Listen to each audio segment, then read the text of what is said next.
Hi, magandang araw po sa inyong lahat, and for our second reading of the day today, ano po kaya ang makikita natin sa second reading for the day today? Yan, sana po ay napanood nyo na po yung first, second, and third reading kahapon na in-upload ko lang kanina yung third reading of the day. Plus yung first reading of the day kanina pong umaga. No? Ngayon po ay tingnan na po natin kung ano po ang second reading of the day today. Parasahin lang muna po natin.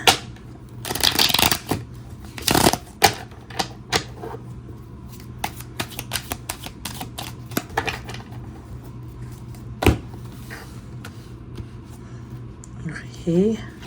1, 2, 3, 4, 5, 6, 7, 8, 9, and 10.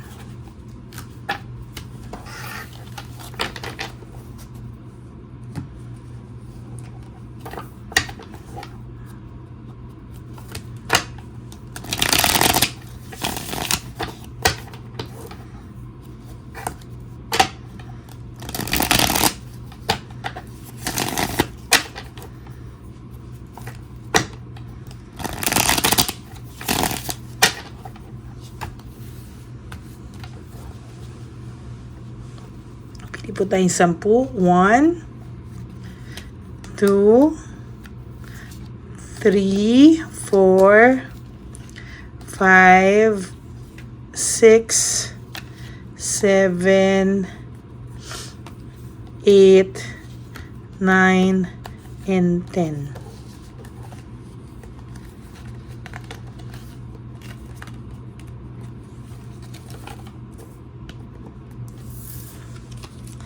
Okay, wag niyo pong i-skip to dahil dito po tayo kumukuha ng energy, no?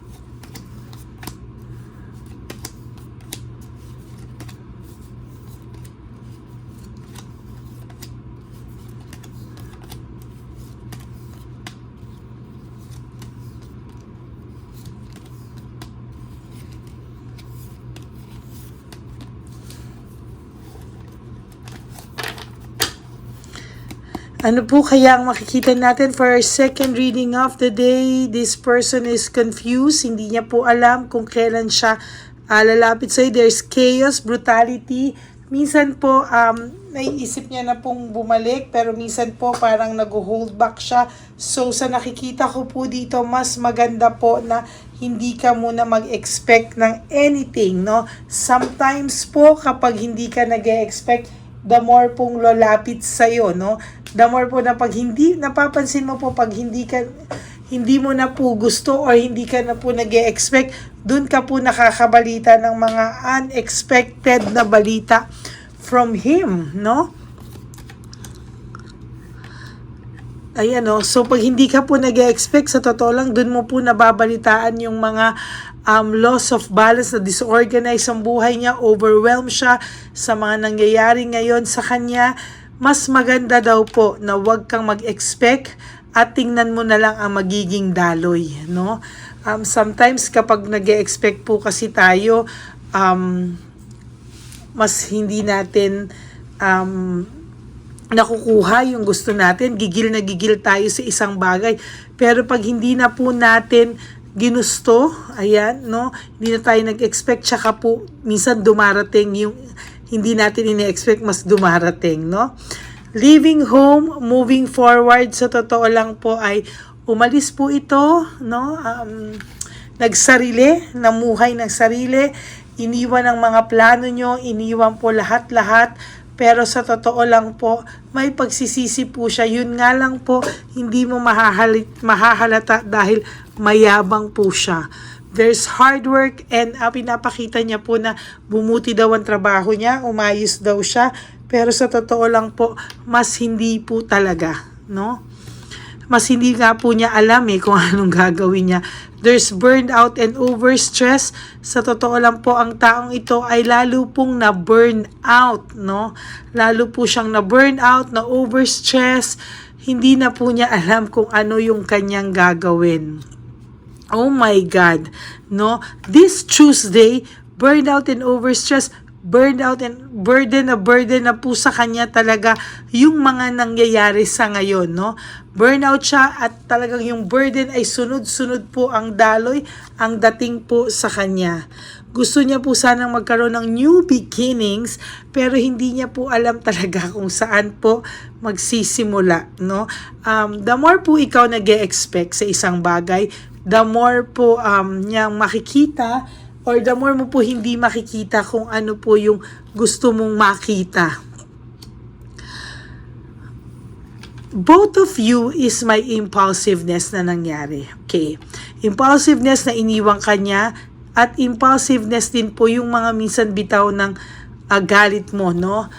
Sometimes hindi rin naman po kita masisisi because true enough, masakit po talaga yung nangyari, masakit po yung nagawa niya sa'yo, and somehow, hindi mo po talaga ine-expect, yan, no? Hindi mo po talaga ine-expect yung mga bagay-bagay dito, no? Sa totoo lang po, nasasaktan po talaga yung sitwasyon ngayon, ano? Parang sa totoo lang, hindi natin alam kung ano po yung mga mangyayari sa susunod na panahon. Pero sinasabi ko sa iyo, the more na hindi ka na mag-e-expect, the more po nalalapit sa iyo yung biyaya. The more po, the more po na hindi mo ine-expect, the more po talaga na darating yung gusto mong mangyari sa buhay mo. Kasi minsan, the more na nag-e-expect ka, wala eh. The more na hindi ka na nag-e-expect, yan, no? Diba po?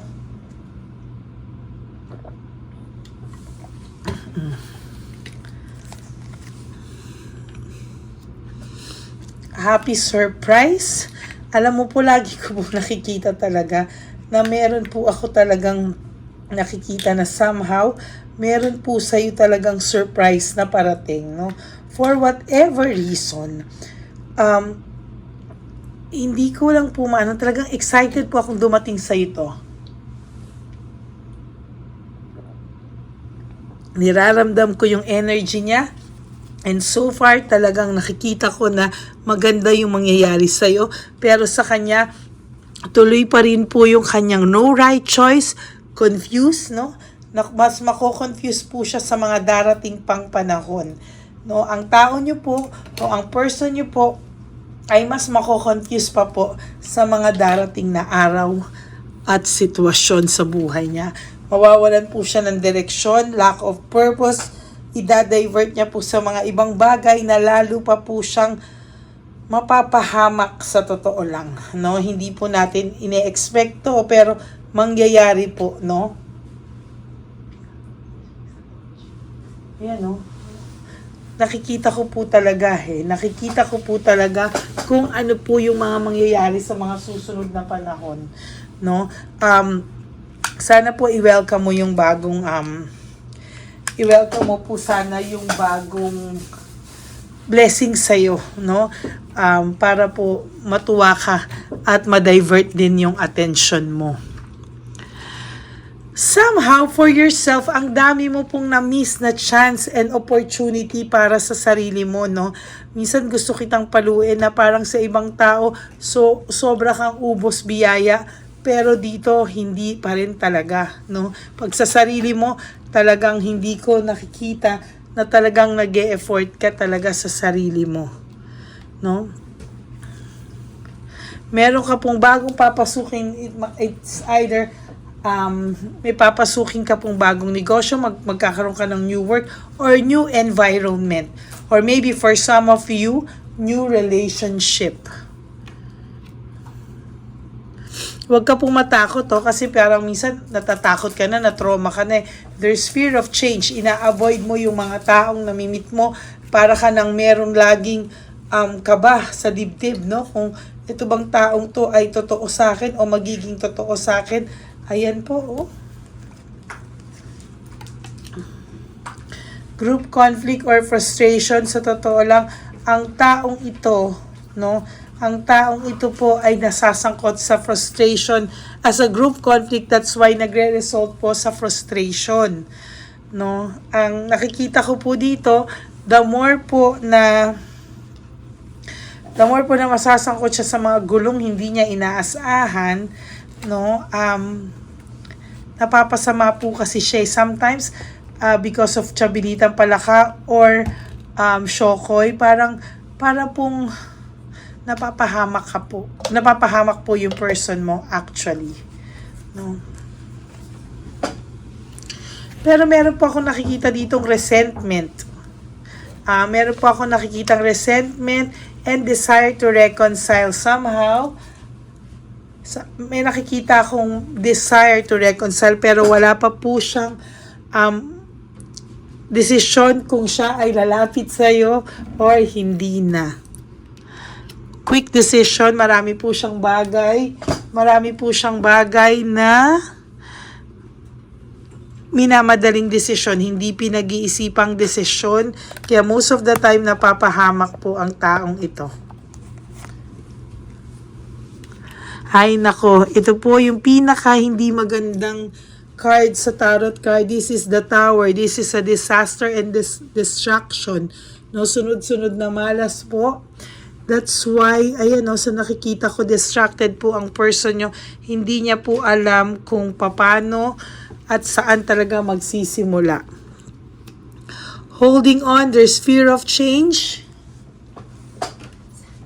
Ayan there's fear of change. Nag-hold on po siya sa alaala nyo na lang. Pero natatakot talaga siya to finally let you go. No? Talagang hindi niya rin po ikaw ma-let go to be honest with you. There is this passion na talagang sayo niya lang naramdaman. Passion po na talagang hindi niya po maramdaman sa iba. No? So that's it for your second reading of the day. Mas maganda po hindi ka na lang po nag-e-expect and magugulat ka na lang po sa mga malalaman mo. No? So that's it for your second reading. I hope na naka-resonate kayo, and if you do, can you give me a like and comment down below para po malaman ko naman po ang inyong reaction. And for those of you who would like to have a private reading with me, you can message me at Lady Lee Elena, that's Ladyly Elena. Nasa dulo po yan ng ating video.